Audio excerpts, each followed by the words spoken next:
It's time for Fibber McGee and Molly.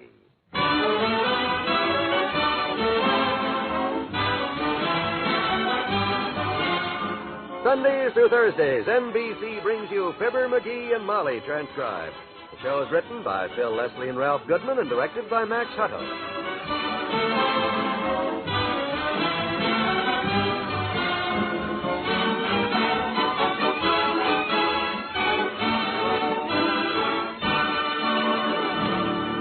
Before we get into our story, here's interesting news for the sports-minded. McGee tossed me that ball of yarn, low and outside, boy. What's this low and outside business? I'm getting hip to the baseball jargon that's in Prudential's new book, Baseball for Boys. Oh. You know, after reading Ed Matthews' article on how to bet, I bet even I could knock the cover off that old apple. I can see myself explaining that to the neighbors.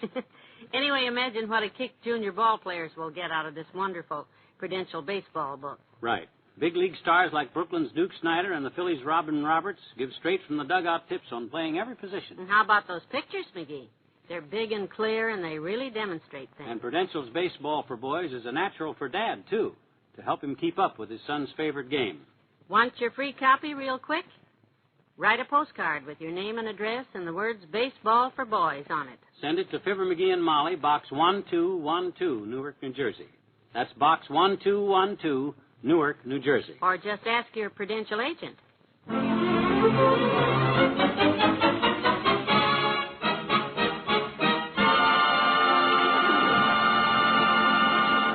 Picture of a man and his wife having a friendly discussion on the subject of procrastination. Procrastination? What does that mean? It means putting things off, and you've put this off long enough, McGee. Now, you promised nearly 2 weeks ago. Well, I'll do it. I'll take care of it, Molly. Really, I will. When? Today. Right now. Let me borrow your scissors, and I'll trim it off around the edges so... No, you are not going to cut your own hair.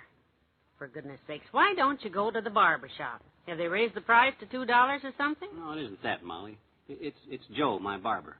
I'm afraid to walk into that shop of his. No telling what I'll look like when I come out. Believe me, my lad, anything he does to you will be an improvement at this point. Oh, it's not that bad What's at all. the matter with Joe the barber? He's always given you a beautiful haircut. You yourself said he's got the steadiest hand in town. Well, he had, till this wife trouble started.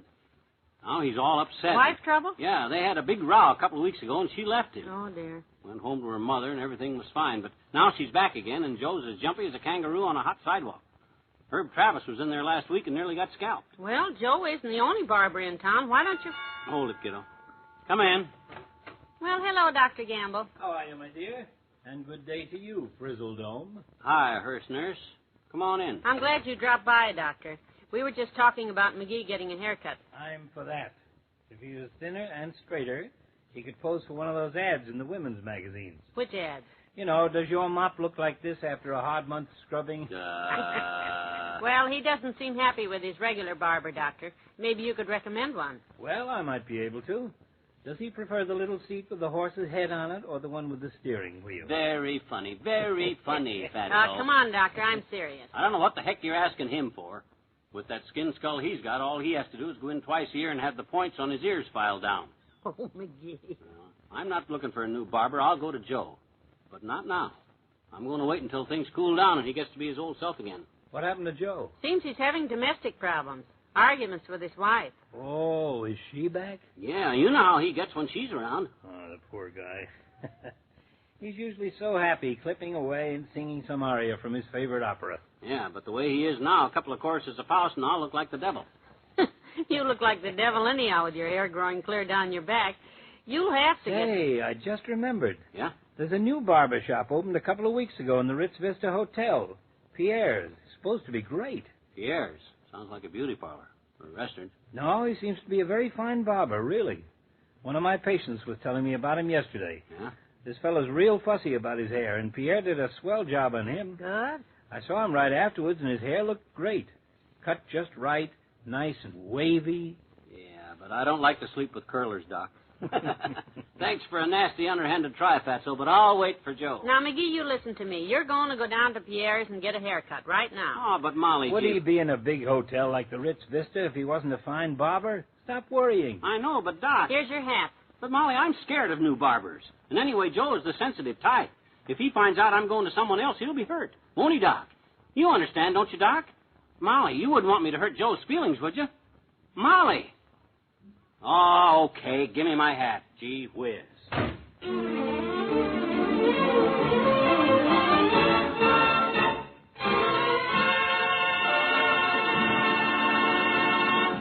There's more fun with the McGees shortly. If you live in America, you can afford to be optimistic. Tremendous population increases in the past decade, marked improvements in our living and working standards, and many other changes in the American scene have been creating a wide variety of needs. And meeting these needs offers unprecedented opportunities from which all of us can benefit. Throughout America, we need new homes, new highways, new schools, and new hospitals. We need new factories and new equipment to meet this expansion. And we need more farm produce and more and better means of transportation. What does this mean to all of us as Americans? It means more jobs and greater security than ever before, more leisure, better educational opportunities for our children, and heightened cultural and spiritual interests. If you'd like to learn more about the promises that are ahead, write today to Box 1776, Grand Central Station, New York City, for the free booklet, The Future of America. The more you know about America, the better the future looks.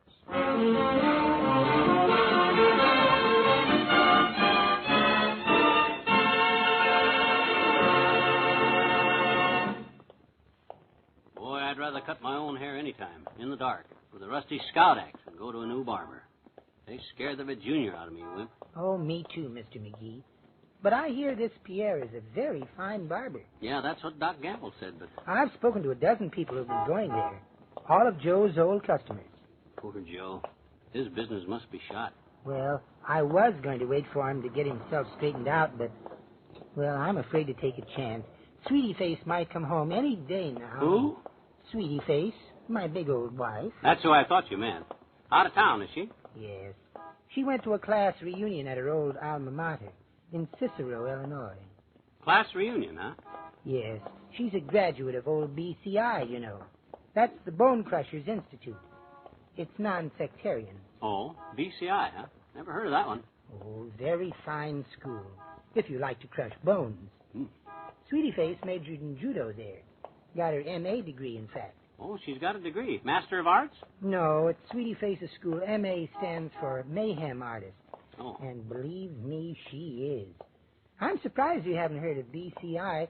Their school song is quite well known, really. Yeah? Not to be an aid. My goodness, I must know it by heart. It's quite catchy. Let me see. It goes... Never mind, Wally. oh, muscle bound, old grads we are, so muscle bound. Wally. But we love you, dear BCI, and we are here to do or die. Wimp, I hate to be impolite, but here's the barber shop. Pierre's. Oh, I didn't realize it. Come on, open the door. Let's go. Boy, sure is a fancy-looking place, all right. Certainly is. Smells good, too, doesn't it? Yeah, but I'm not interested in the aroma. The kind of haircuts you get, that's what I'm interested in. Me, too. I'm just as nervous about finding a new barber is. Hey, we're lucky. There's a guy in the chair now. We can watch how Pierre does on him and see if he does it okay.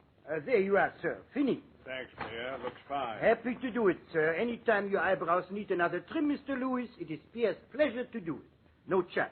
Oh, thank you, Mr. Lewis. Next, please. Oh, he didn't get a haircut, Mr. McGee. No, so we still don't know how good this barber is.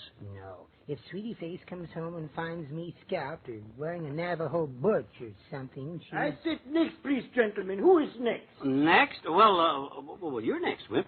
Him, he's next. Me? Oh, no. You're next, Mr. McGee. Oh, what the heck. Live dangerously, Wallace. I'll be next. Attaboy, boy. I'll sit here and watch Pierre, and if he makes any wrong cuts, I'll tell him so. Don't you worry about a thing.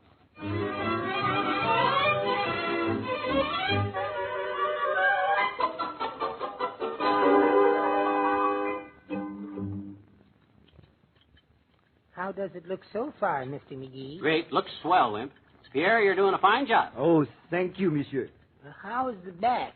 I can't see the back very well. My eyes aren't long enough to see back there, and... Perfect, boy, perfect. This guy's a master barber. You flatter my 30 years' experience, monsieur. Well, to tell you the truth, we kind of owe you an apology, Pierre. You see, we were both scared of you when we came in, you being a new barber. For us, I mean. Oh, that is understandable. Most people, they are used to their old barber. But once they see Pierre's work... Boy, you can say that again.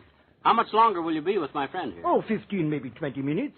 That long? Pierre believes if the thing is worth doing, it is worth doing well. Yeah. Well, the only thing is I'm kind of in a hurry. I got to get back home soon and show my wife what a good job. Well, my assistant, he will be back from lunch in a few minutes. Oh, no, I'll wait for you, Pierre. I don't here he is now. I'm sorry I'm late, boss. You see, I was... Hey, Mr. McGee. Joe! Hey, such a big surprise. Who told you I work here on Thursdays because of my business? She's slow, huh? Well, gee, I... Oh, you two know each other. Know each other. He's my best customer, Pierre. Why do you think he's here? He found my shop closed, and he asked everybody in town until he found out where Joe is. Such a loyalty. You make me cry. Oh, brother. Sit down, Mr. McGee. Here's my chair right here. Yeah, but Joe... Yeah, that's it. You heard about my wife, Maria. Oh, she drive me crazy. Look, Joe, I tell you, Mr. McGee, that the woman, she's a murder. Nag. Yeah, nag. Joe, Just relax. You leave it to me. Here, I put a warm towel on your face. Maria, I say, how can a man work when you nag? She's making me lose my customer. She's driving me crazy with all the time, and she's making it stop.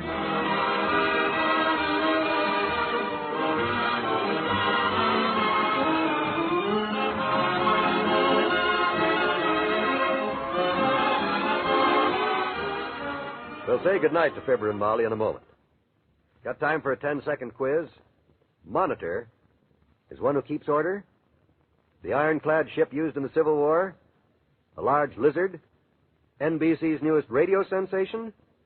The answer is they're all correct. And although the dictionary doesn't have the latest definition of monitor, you can listen and find out for yourself when NBC Radio previews this innovation in listening Sunday, June 12th, in an 8-hour-long program. The program itself, when it starts regular broadcast, Saturday, June 18th, will be 40 hours long. A weekend of exciting listening for you. The entire world will be as close as your radio. Where else but on Monitor will you hear a worm turn, an oyster laugh, or go for a ride in a jet plane? Be sure you hear the Monitor preview Sunday, June 12th. And then every weekend, Monitor NBC for radio that defies description, that is different, new, and exciting. One more reason why NBC continues to lead the rest with the best in radio entertainment.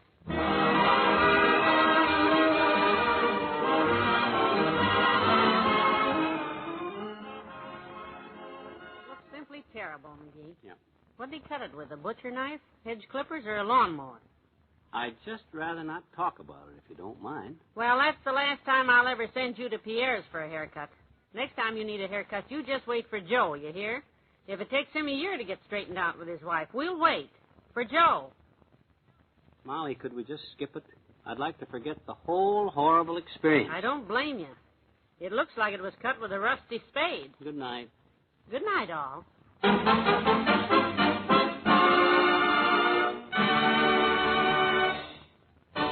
Fibber McGee and Molly is an NBC Radio Network production, transcribed with Bill Thompson as Wallace Wimple and Arthur Q. Bryan as Dr. Gamble. The part of Joe was played by Jay Novello and Pierre by Fritz Pell. Well, that finishes the week for us. But come Sunday evening, we'll all be back to help Mr. McGee manufacture some homemade ice cream for the Women's Club lawn party. This is John Wall inviting you to meet me at the Mortimer Toopses Sunday night. Good night.